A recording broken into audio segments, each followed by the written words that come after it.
કરી છે કે ABC એમાં આવે ને બી એટલે બર્થ એટલે જન્મ અને ડી એટલે ડેથ. હવે જન્મ જેનો હોય એના પછી શું આવે? ડેથ આવે ને આવે. જેણે બર્થ ધારણ કર્યો એના જીવનમાં ડેથ આવે ને આવે. ડેટ નક્કી ના હોય પણ ડેથ તો આવે ને આવે. અને તમે જોજો લગભગ એવી હાલત હોય કે કીડી તરીકે જન્મે, કીડી તરીકે મરે. હાથી તરીકે જન્મે, હાથી તરીકે જીવે, હાથી તરીકે મરે. પશુઓમાં જોવા જાવ, દેવમાં જોવા જાવ, નારકમાં જોવા જાવ, બધે સ્થિતિ આની આ જ છે કે જે હાલતમાં જન્મ્યા હોય એને એ સ્થિતિમાં એને મૃત્યુ વરવું પડે. પણ એકમાત્ર માનવની ગતિ એવી છે કે જે માનવની ગતિમાં માનવ ધારે ને તો બી અને ડી ની વચ્ચે આવે સી. એબીસીડી બોલો ને. B for birth, D for death અને એની વચ્ચે શું આવે? C four choice. ચોઈસ એટલે શું? તો કે તમે ઈચ્છી શકો કે તમારે કેવા બનવું છે. એકમાત્ર માનવનો બર્થ ધારણ કરી શકાય અને એ ધારણ કર્યા પછી આપણી ઈચ્છા મુજબ જીવી શકાય. અને આ માનવ તરીકેનો બર્થને મેળવનારા દાનવ પણ બની શકે, પશુ પણ બની શકે અને દેવ પણ બની શકે. અને એટલા જ માટે તો એક કવિએ કહ્યું છે કે તૃપ્ત સિંહ શિકાર પર નજર પણ કરતો નથી. તૃપ્ત સિંહ શિકાર પર નજર પણ કરતો નથી. બટકું રોટલો દેનાર પર શ્વાન કદી બેફા બનતો નથી. અને જુઓ કાગની જ બંધુ વિના જમતો નથી. તમે લગભગ જોયું હશે સિંહ માટે એમ કહેવાય કે એનું પેટ જ્યારે ભરાઈ ગયું હોય ને ત્યારે એની સામે ગમે તેવો શિકાર આવે એ ક્યારે પણ શિકાર કરે નહીં. કેમ? તો કે તૃપ્તિ થઈ ગઈ, હવે મારે શિકાર કરવાની જરૂર. અને એક બટકું રોટલો માલિક જ્યારે કૂતરાને આપે ત્યારે કૂતરો વફાદારી પૂર્વક એની સેવા, એણે આપેલા રોટલાનો બદલો એ વાળે કે વફાદારી પૂર્વક એની સેવા બજાવે. એના ઘરનો એ ચોકી પહેરો કરે અને એ શ્વાન પણ એની વફાદારી નિભાવે. અને એક કાગડાની પણ એવી સ્થિતિ હોય કે એને કોઈ પણ ખાદ્ય સામગ્રી મળી જાય ને એટલે એ શું કરશે? તો કે કા કરીને એ પોતાના બંધુઓને બોલાવશે. એટલે કાગડો પણ પોતાના બંધુ વિના જમતો નથી. તૃપ્ત સિંહ શિકાર પર નજર પણ કરતો નથી. રોટલું દેનાર પર વફાદાર શ્વાન કદી બેવફા બનતો નથી. જુઓ કાગ પણ નિજ બંધુ વિના જમતો નથી. પણ શું કહેવું એ માનવીને જે પશુ નાતમાં પણ ભળતો નથી. પેટ ભરાયું, પેટી ભરાઈ, પટારો ભરાયો, પછી પણ નઠારા મંજીબાઈ ધરાયા નહીં. અને જમા કરવા માટે લાવ પેલા શેઠની જેમ. અને જ્યાં શેઠે હાથ આપો એમ સાંભળ્યું, અરે હાથ, તમારો હાથ આપો, અને તરત એણે હાથ, મારો હાથ લ્યો એમ સાંભળ્યું અને તરત જ એણે પોતાનો હાથ આપી દીધો. અને જ્યારે એને ખેંચીને કિનારે લાવવામાં આવ્યા ત્યારે ત્યાં ઉભા રહેલી નવયુવકની ટોળીઓએ પેલાને કીધું, ભાઈ તું આ ગામમાં નવો આવ્યો. તો કે કેમ, કેવી રીતે નવો આવ્યો? તો કે તમે શેઠને ઓળખતા નથી? તો કે ના, હું તો આજે જ આવ્યો. આજે જ હજી તરણ સ્પર્ધામાં સુવર્ણ ચંદ્રક લઈને આવ્યો છું અને આને બચાવવાનો મને લાભ મળી ગયો. તો કે પણ તને ખબર પડી આ શેઠની મોનોપોલી, આ શેઠની મનસ્થિતિ પર? ત્યારે પેલો નવયુવક પૂછે કે શું? તો કે તે જ્યારે કીધું કે શેઠજી તમારો હાથ આપો, તો શેઠે શું કર્યું? એનો હાથ દબાવી દીધો, હાથ આપ્યો નહીં. અને જ્યારે કીધું કે મારો હાથ લ્યો ત્યારે ફટાક કરતા એને હાથ લાંબો કરી દીધો. એટલે શું? તો કે આપવાનું સહેલું નથી, લેવાનું બહુ સહેલું છે. અને આ વ્યક્તિ એવી છે કે જે આપતા શીખી જ નથી, લેવા જ શીખી છે. જ્યારે મહેન્દ્રભાઈ માટે કહેવું પડે એને લેવાનું આવડતું જ નથી, એને આપવાનું જ આવડતું. અને લખી રાખજો, આપ્યું તે આપ્યું. મહેન્દ્રભાઈ જે સુકૃતોની હારમાળા સર્જીને ગયા ને એ બધી જ એમની સાથે ગઈ. અને એ સાથે ગઈને એટલે જ કહેવાય કે બર્થ અને ડેથની વચ્ચે જે ચોઈસ છે અને એ ચોઈસ એમની એવી સુપર ચોઈસ હતી. અને એ સુપર ચોઈસને કારણે મહેન્દ્રભાઈનું જીવન એટલું સુંદર મજાનું વીત્યું. એક કવિ બહુ સરસ મજાની વાત કહે છે કે જિંદગી મેં આકે તું કર ऐसा दिल साध तू कि तेरे मरने के बाद दुनिया को आए याद तू. અને આજે એ ભક્તની દુનિયા કેવી કે એમની શ્રદ્ધાંજલિ માટે અમદાવાદ મુકામે ખુદ ગચ્છાધિપતિ રાજ્યેશ્વરીશ્વરજી મહારાજા આવ્યા. તો વટપલ્લી મુકામે વિરાજમાન પરમ પૂજ્ય આચાર્ય ભગવંત યશોવર્મ સુરીશ્વરજી મહારાજા, એમને પણ જ્યારે આમ પતનના સમાચાર મળ્યા કે વિના બની ગયા. એમણે પણ ત્યાં ગુણાનુવાદ કર્યા અને એ ગુણાનુવાદ કરતા એમના મુખમાંથી પણ એક પંક્તિ સરી ગઈ કે લબ્ધિ સમુદાયનું પરમ ભક્ત, લબ્ધિ સમુદાયનું શ્રેષ્ઠ રત્ન અને લબ્ધિ સમુદાય માટે જાન સટોસટના ખેલ ખેલીને પણ એ સમુદાયની ભક્તિમાં અગ્રેસર રહેનારા એક આત્માની આ લબ્ધિ સમુદાયને ખોટ પડી અને કદી ન પુરાય એવી એમની ખોટ છે. અને એક વાત છે, એ તો ગયા પણ એવો સુંદર મજાનો એ વારસો આપીને ગયા છે કે ધર્મપત્ની એમના જસીબેનને પણ સંઘ માતાનું સુંદર મજાનું બિરુદ મળ્યું. અને આ ઈડરના ભામાસા એમણે કયું ક્ષેત્ર બાકી રાખ્યું?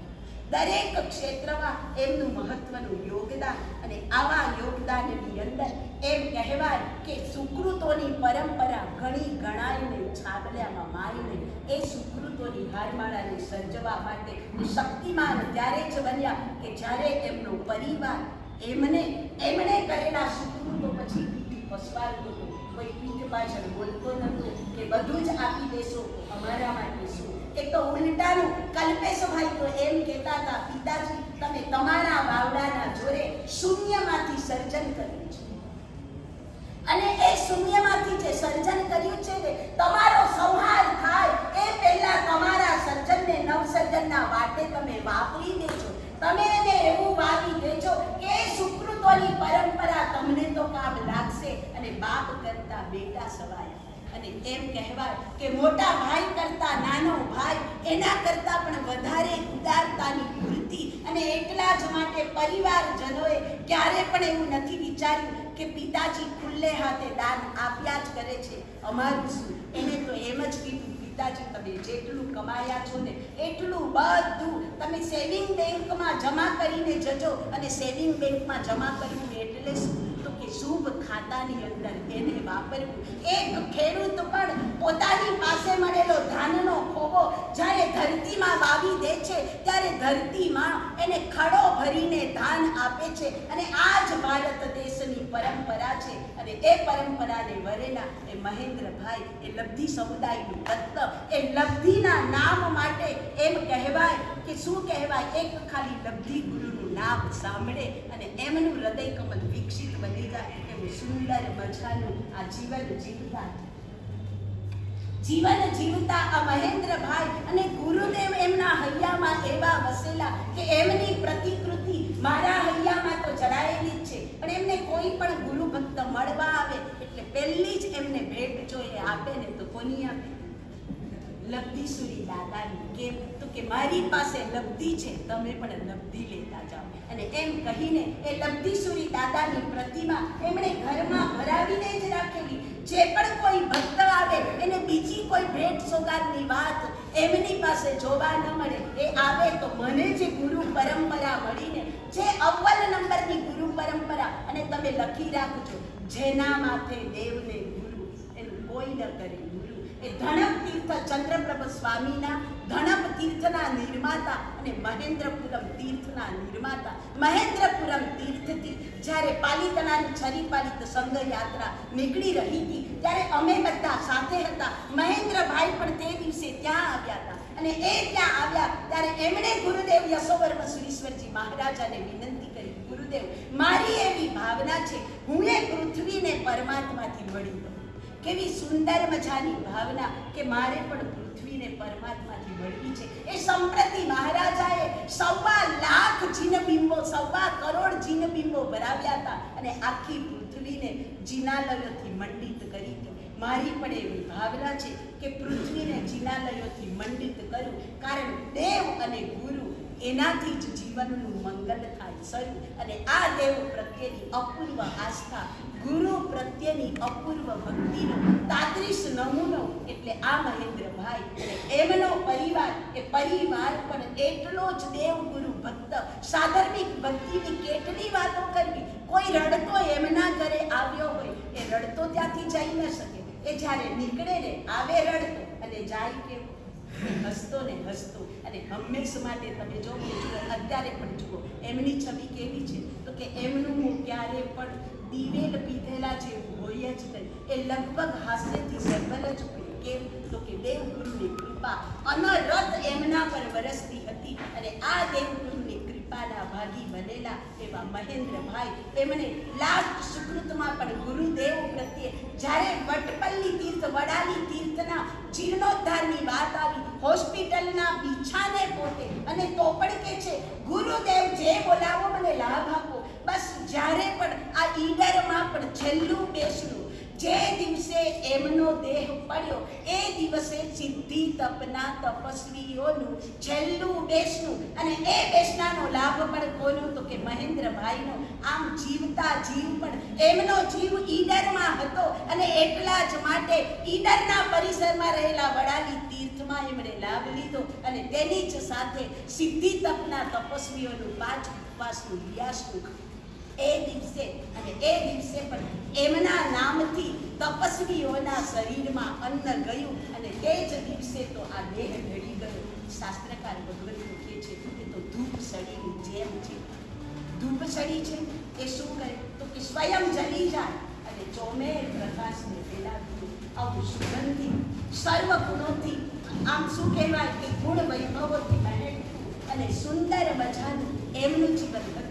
એમની જીવન જર્મનને યાદ કરીએ કહેવાનું મન થાય કે એમને જે મરણ મળ્યું ને એ પણ કેવું સમાધિ મરણ. અને લખી રાખજો મરણની આગળ અડધો સો ઉમેરવા માટે આખી જિંદગી હોડમાં મૂકવી પડે છે અને આ મહેન્દ્રભાઈએ એમની જિંદગી એવા હોડમાં મૂકી હતી. એમના મરણ પછી પણ એમનું સ્મરણ ભૂલાશે નહીં. એ ઇતિહાસ રચી ગયા, ઇતિહાસ બનાવી ગયા અને ઇતિહાસ એમના નામ અને કામની નોંધ લેશે અને એ નામ કામની નોંધ દેનારા ઉજ્જવળ જીવનને જીવનારા એ મહેન્દ્રભાઈનો આત્મા જ્યાં પણ ગયો સવાલ જ નહીં.